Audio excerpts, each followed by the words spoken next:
Hey, Reef DVM's coming at you here with a little bit of conserving of metal. We're restoring an old fuel oil tank from the basement of a place to make it a diesel tank on the farm. My brother was kind enough to get us this 265, maybe 275 gallon home fuel oil tank up to us. Um, and now starts the process of basically repairing it. So you can see it's just basically got, sweat damage and some rust, and it needs a little help on its stopcock there and stuff, and it needs some legs, so we did have to invest a little bit of money in some piping and some legs, and it needs a spigot for putting the fuel in, and it certainly needs a pump and a new glass gauge to measure the fuel level in. And we want to be able to move this around a little bit on the farm, so we're going to put it up on skids. I'm not a real big fan of putting it on an aerial system and then doing a gravity drain. So if we put it on a skid, we'll hook it to an electric pump, and then we'll pump it in from there. So got ourselves a couple big heavy green treats, get ourselves a little bit of wood across it, and then the game plan here will probably be to rust coat the whole entire tank, and then we'll Herculine it with an automotive type product to make it more durable, and then we'll paint it. That would be the goal. So right there we're making the skids, and then this is the first trial of putting it on the skid. And it's not bolted down yet, but as you can see, we've got the fill valve, we've got the air valve on top, we've got all the components kind of sitting there, and we've done some sanding on it, tried to get rid of most of the rust and get the crap off the tank.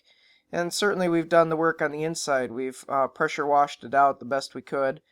And then the weather turned cold this winter, but that didn't stop us. We still got the rust coating material on.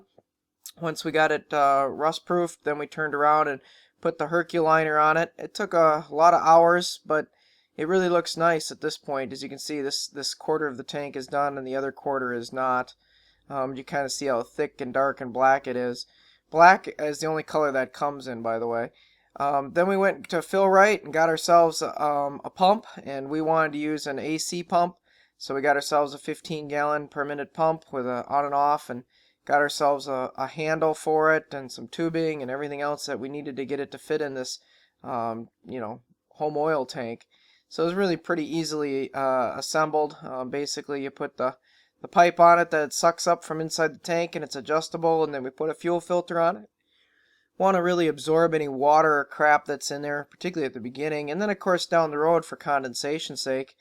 And as you can see right now, the tank is completely empty, which is good. That's how I'd like it as we get going. There's our fill side, and then here's our air vent side, and then of course we've got the plug there attached to the motor, and we're pretty much set there. Now obviously the next step from here will be to pull it outside and paint it a lighter color.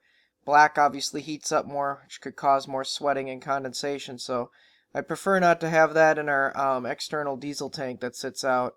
So here we are after the first coat of paint. I'm going to put 2 coats on it. It's starting to really look nice. Once I get done here putting this second coat of paint on it, I'll call the Bodra Oil Company up in our area, and they can come out and put some, farm diesel in it. And then we'll be ready to use this bad boy. It's got a simple regular plug-in, so just plug into 110, which is great, and it's got a lock on it, so we're all set in that area. All we got to do is get it kind of pulled in front of the barn where we want it for the time being, and of course the advantages here is we can move it around as needed. So here it is, folks. We've gotten the tank in front of the barn where we want it. It's all set. It has 2 coats on it. It's completely rust-proofed and Herculinered underneath the paint. It's been cleaned out the best we can, and of course she's full. Right now I've got about 255 gallons in it, with a little room to spare, which is good. And it's basically all done. I'd highly recommend this project if you're looking to make a diesel tank for your farm. As you can see, it fits in well. It looks good. Should work us out well for the winter to be able to have fuel right in front of this new barn. Thanks for watching, folks. Please support the channel and subscribe, and we'll keep putting out great videos like this. Take care.